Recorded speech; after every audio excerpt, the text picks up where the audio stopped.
Alam, seni dan budaya. Pemirsa dan masyarakat perkerisan, dalam kesempatan ini saya akan menjelaskan mengenai arti penting suatu proses penciptaan keris yang disebut dengan istilah nyepuh. Secara aspek teknologi, nyepuh atau sepuh memiliki tujuan agar bilah keris yang telah selesai dibuat itu akan mendapatkan suatu bilah keris yang tajam, kuat, dan indah. Karena melalui proses penyepuhan itu akan mengakibatkan atau berdampak pada urat-urat motif pamor itu menjadi lebih tegas. Karakter dari besi dan baja, besinya menjadi sangat liat, sedangkan bajanya menjadi sangat kuat dan tajam.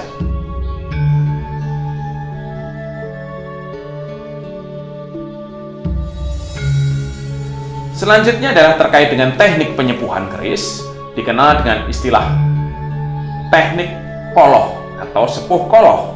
Yang disebut sepuh koloh adalah bilah keris dipanaskan pada suhu tertentu, kemudian dicelupkan pada cairan atau air tertentu.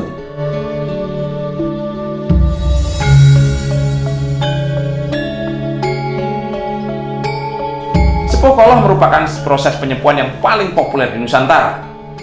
Dengan proses ini, pada umumnya, salah satu kunci paling mendasar senantiasa diberi garam.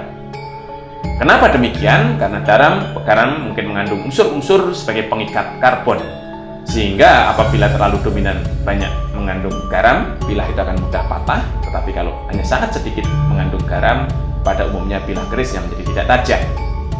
Oleh karena itu, teknik koloh, apakah menggunakan darah, menggunakan air, atau minyak, itu selalu dicampur dengan garam. Garam sendiri digambarkan sebagai satu simbol tentang kenikmatan hidup, rasa gurih, dan lain sebagainya.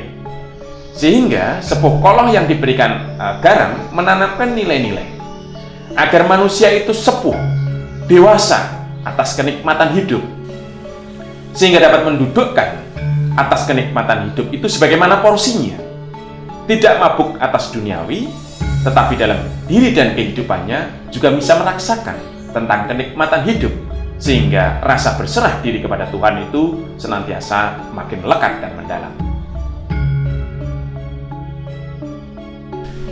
Berikutnya dikenal dengan istilah sepuh dilat, yaitu satu proses penyepuhan keris dengan cara dijilat. Di sini ada dua pengertian. Seringkali ditangkap secara dangkal sehingga bilah keris dibakar dalam suhu tertentu kemudian dijilat-jilat. Nah, tentunya kalau hanya menggunakan jilatan lidah tidak akan berdampak pada keris itu menjadi liat dan tajam. Dan teknik ini tentunya hanya dikuasai oleh orang-orang tertentu dan lebih dominan pada pemahaman dan keyakinan atas nilai-nilai magi. Namun demikian, di dalam beberapa naskah diterangkan yang dimaksud sepuh dilat adalah karena proses pembuatan keris ini merupakan suatu proses rentang waktu yang panjang, dan proses penyepuhan adalah salah satu tahap yang sangat substansial di dalam dunia perkerisan, sehingga pada umumnya pada saat menjelang proses penyepuhan, si pemesan keris, si empu, si panjak, dan lain sebagainya untuk menjaga lidahnya agar dia tidak mudah melakukan fitnah, tidak mudah berkata-kata yang tidak bermanfaat, dan lain sebagainya. Sehingga esensial dari sepuh dilat adalah bukan semata-mata bilah tersebut dijilat, tapi bagaimana seseorang itu menanamkan pada diri dan pribadinya untuk menjaga lidahnya. Dan kenapa ditanamkan 21 hari? Karena dengan orang berpuasa menjaga kata-katanya selama 21 hari, rata-rata akan terjaga selamanya, sehingga akan membiasakan dirinya untuk senantiasa menjaga lidahnya untuk kebermanfaatan saja. Berikutnya dengan istilah teknik akep, di mana bilah keris tersebut diakep di mulut. Nah, tentunya ini juga sama dengan sepuh dilat. Apabila bilah keris tersebut hanya diakep saja, tidak akan menghasilkan kualitas bilah yang tajam dan kuat. Dan di sini juga hanya bisa dilakukan oleh orang-orang yang mumpuni dan tentunya juga lebih dominan pada aspek kekuatan magi. Nah, sepuh akep yang dimaksud juga hampir sama dengan sepuh dilan, bahwa di dalam satu rentang waktu tertentu, baik pembuat ataupun pemesan keris untuk menjaga atas privasi yang ada dalam dirinya, untuk tidak mudah mengumbar rahasia dirinya ataupun orang lain, untuk memiliki rasa hormat dan menanamkan nilai-nilai menjaga privasi diri sendiri dan orang lain. Berikutnya yang dikenal dengan istilah sepuh kempit, yaitu bila keris dibakar dalam suhu tertentu kemudian dijepit di antara ketiak atau dijepit di ketiak. Ini sangat populer pada keris-keris era tangguh Sunda. Namun demikian, tentunya hampir sama dengan sepuh dilan dan akep bahwa sepuh kempit ini lebih mengedepankan pada nilai-nilai magi. Dan atas makna simbolik yang ditanamkan di dalamnya adalah ketika proses pembuatan keris ini dan ketika si empu dan si pemilik keris ini untuk senantiasa menjaga dirinya tidak mudah menjepit orang lain, tidak mudah mengadu domba orang lain, untuk menjaga posisinya netral terhadap persoalan-persoalan yang bersifat menjadi prinsip-prinsip dan rahasia orang lain. Nah, oleh karena itu esensi dari sepuh kempit adalah agar manusia menjaga sikap dan perilakunya agar tidak mudah mengadu domba orang lain. Berikutnya yang terakhir, ini seringkali banyak orang kalau mendengar itu sering mentertawakan yang disebut dengan istilah sepuh pawadonan. Artinya bila keris tersebut disepuh menggunakan kemaluan perempuan.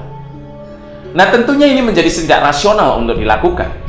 Namun koridor makna nilai yang ada di dalamnya adalah karena keris mencerminkan tentang kesuburan, bahwa keris mencerminkan tentang maskulinitas, bahwa keris mencerminkan tentang kesempurnaan hidup. Oleh karena itu, sepuh pawadonan adalah agar pemilik keris tersebut menjaga harga dirinya, rasa hormat baik dirinya ataupun orang lain, agar menjaga hawa nafsunya, agar menjaga atas keberadaan nafsu yang dimiliki itu hanya semata-mata sebagai tujuan kesuburan dan dijalani atas titah Tuhan sesuai agama dan kepercayaannya, serta tentunya adalah tatanan adat istiadat di lingkungannya. Oleh karena itu, sepuh pawadonan adalah suatu proses yang ditanamkan kepada pemiliknya untuk menjaga rasa hormat dan kehormatan baik dirinya ataupun orang lain. Oleh karena itu, pemahaman ini jangan terjadi satu aspek tumpang tindih, agar pengertian dari sepuh poloh, dilan, akep, kempit, dan pawadonan ini bisa didudukkan sebagaimana porsinya.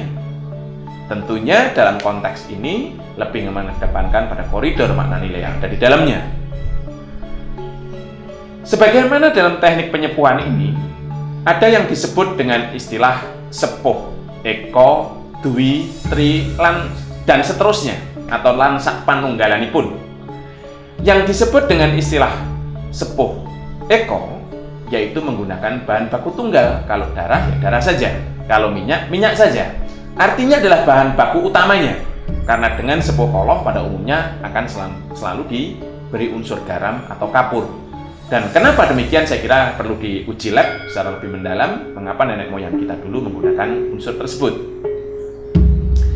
Kalau sepuh dwi artinya adalah menggunakan dua bahan baku, bisa menggunakan minyak, kemudian bisa juga menggunakan air, bisa menggunakan getah pisang dengan lumpur misalnya, dan lain sebagainya.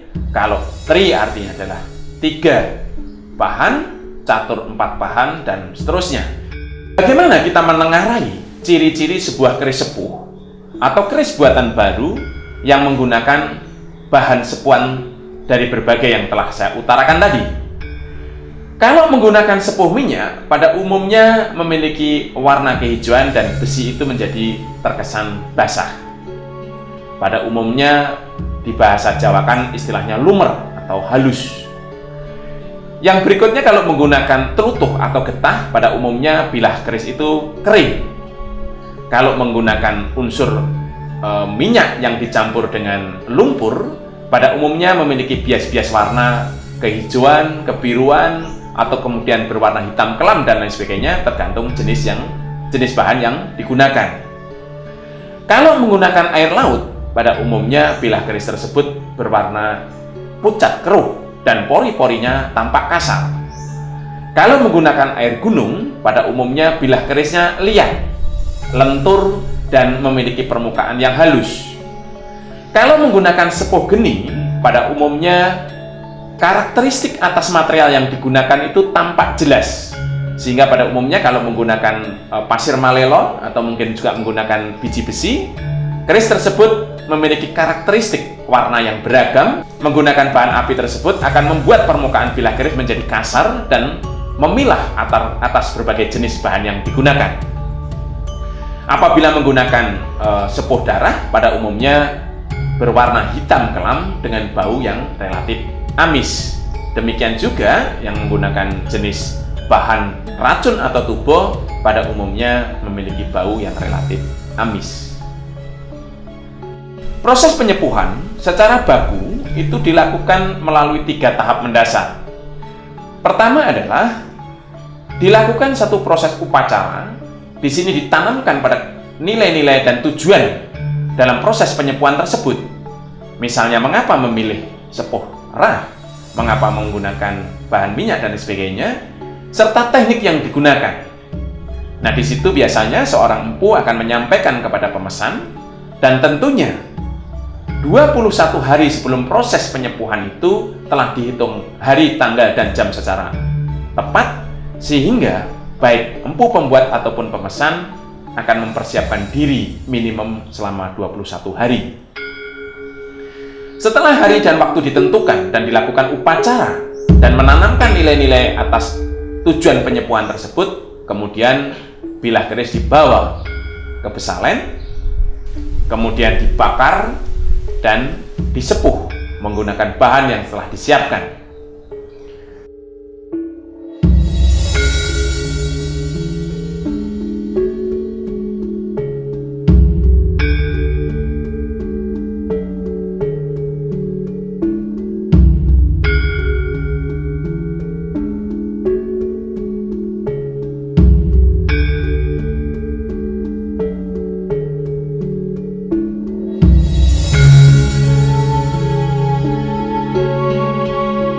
Selanjutnya kemudian disangling.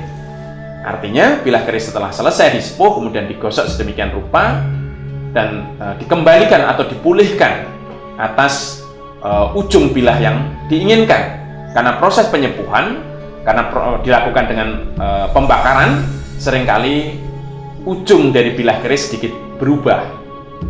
Nah, oleh karena itu mengapa? Ada pertanyaan, mengapa keris buatan baru jarang disepuh? Karena proses penyepuhan itu selain membutuhkan waktu, biaya, juga memiliki tingkat kegagalan yang tinggi. Karena ini adalah proses panjang dan ujungnya adalah proses penyepuhan, tidak banyak seniman, tidak banyak empu yang berani spekulasi karena takut proses yang sudah dilakukan demikian panjang setelah disepuh bilah keris menjadi rusak. Bilah keris yang disepuh apabila tidak tepat pada umumnya bisa menjadi bengkok dan bahkan patah.